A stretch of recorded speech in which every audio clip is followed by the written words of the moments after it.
What is going on, guys? So I was asked to do some more wagon stuff, and you know, I had been kind of neglecting the wagon, but it's for a good reason. Here's the story.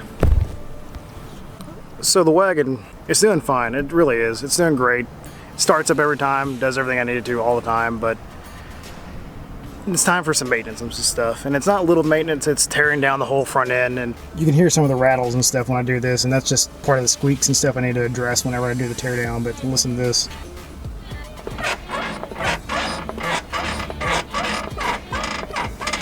Sounds like a cheap hotel. Possibly just tearing the motor out and doing everything to it. Because I've got most of the turbo stuff. I've got another huge lift kit coming for it.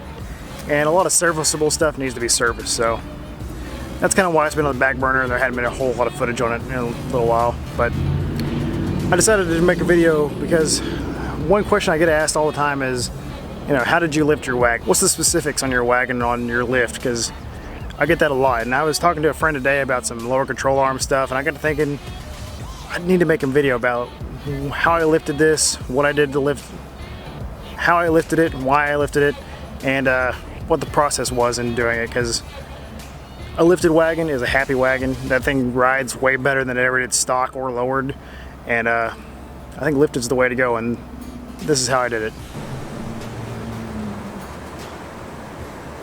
So one quick disclaimer before I get started on my wagon lift stuff. So I know my video was built mostly on my wagon because people like to see it, people like to comment on it, people enjoy seeing action with it, and I completely understand that. And real moment time, I love the wagon. It's probably my favorite car I've ever owned, but also I have other stuff I got going on with races and everything else, and that's where my hobby is and my passion is, especially being race season. So wagon videos will be back. It just, right now, it's race time, and don't be discouraged because it'll be back. It's not like Boosted Boys where the wagon's gonna go away forever and never be seen again, because this thing's gonna get plenty of action as soon as I get some parts in. But be patient, guys, I promise. I understand my channel is built on wagon material, and I will get back to that very soon, and I will throw in as much wagon stuff. And I even went to the thought of doing one Fiesta video and one wagon video a week for being my 2-week video, or my 2 videos a week. So I may end up doing that. We'll see. What do you guys think?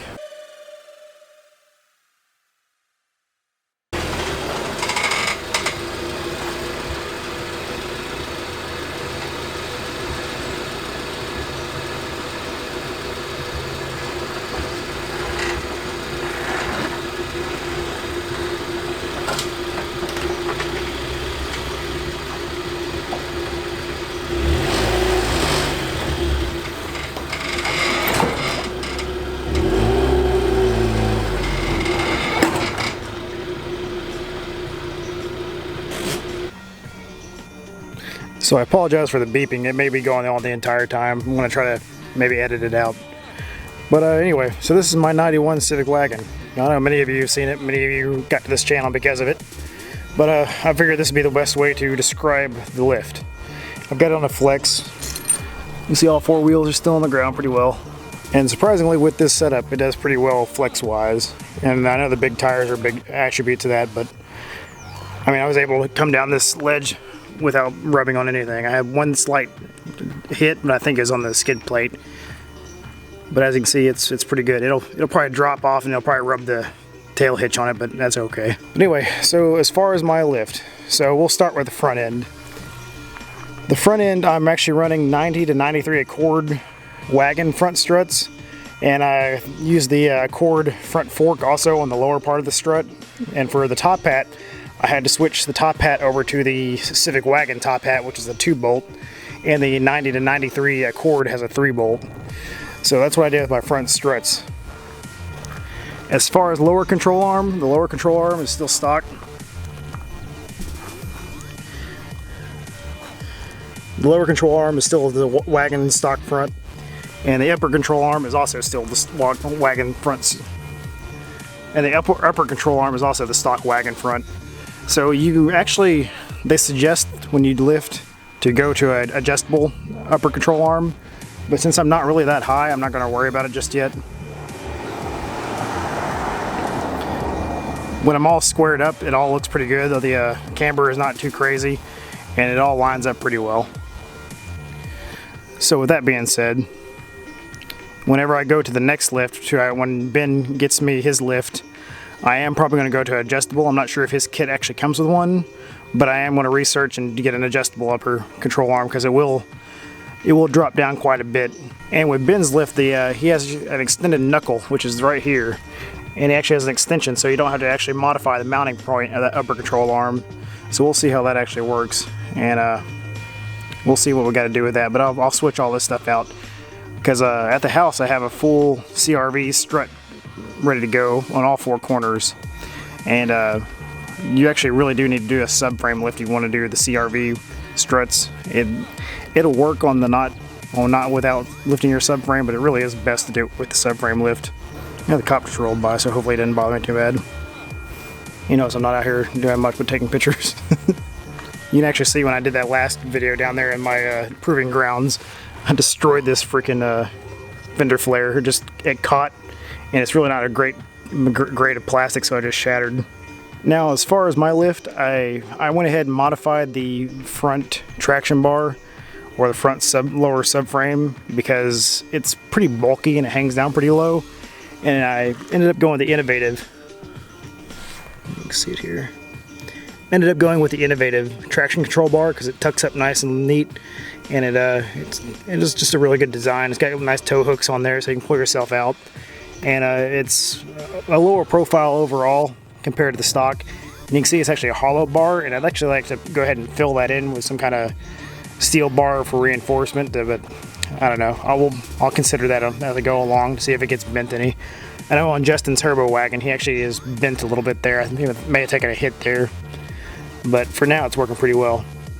But it's got a good adjusters for wheel caster, and it's been a good bar. It's a little squeaky right now, so that's one of my squeaks I have up front and I need to rebuild, and I'll do that whenever I drop the skid plate next. And for my rear setup, so what I'm running on the rear is 97 Acura Integra rear struts, and they're both out of a junkyard, my front and rear struts. So they came off a sedan Integra, which I don't know if that has any bearing on difference, but they're what I found at the time. And they give it a pretty good lift. They're pretty tall, they flex well, and they had the same mount as the 89 to 91 Civic, so it works well. And as far as rear adjustability, can't really see it that well in there, but I've got a cheap eBay upper control arm adjustable one, and it works. It was only $20-something on eBay, so I went ahead and just bought it. You have to re-tighten it down and readjust your camber probably every month or so, because the wheels will toe out or camber out a little bit. But it works. It's probably pretty cheaply made and probably going to break, but for now it's not too bad.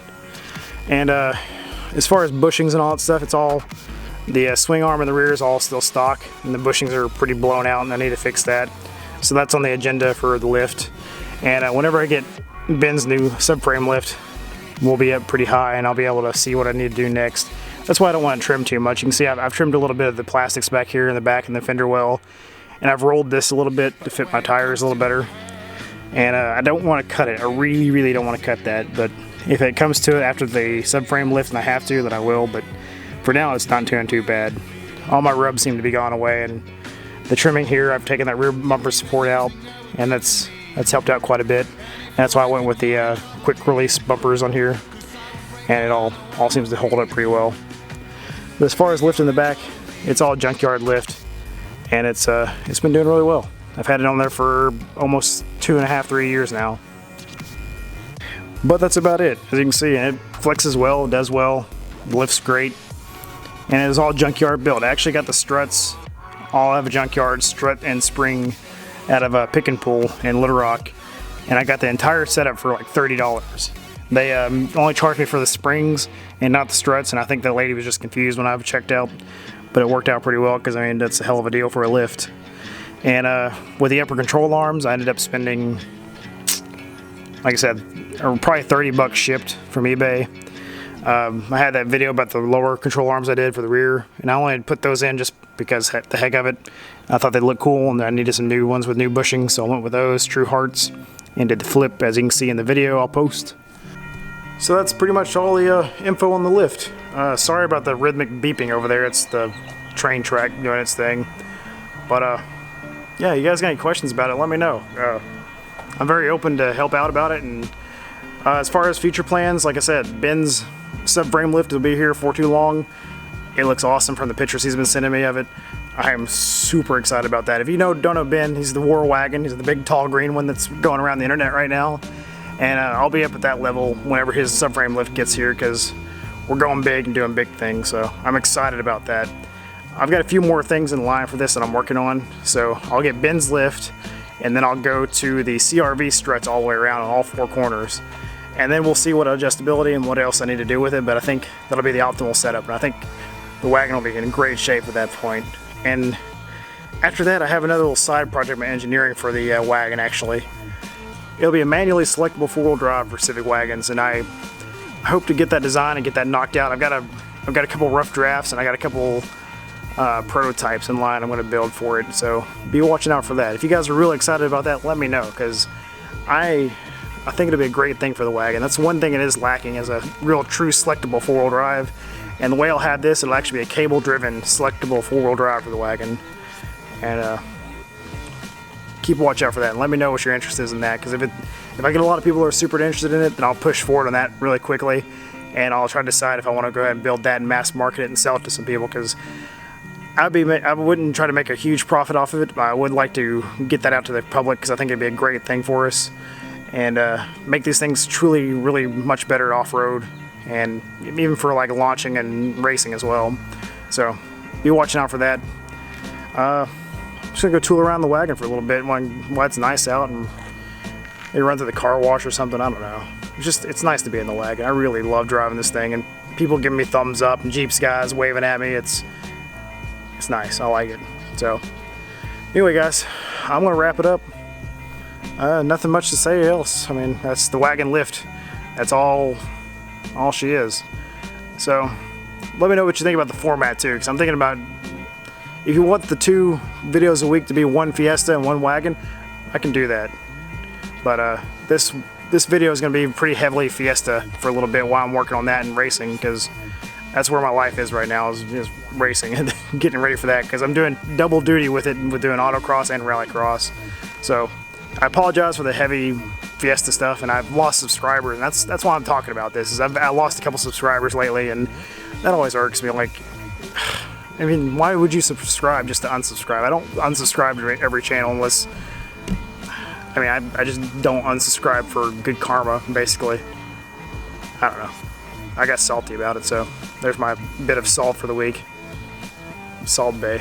Anyway, I'm going to wrap this. I'm going to play on the wagon, do some B-roll, and have some fun. So until next time, guys, peace.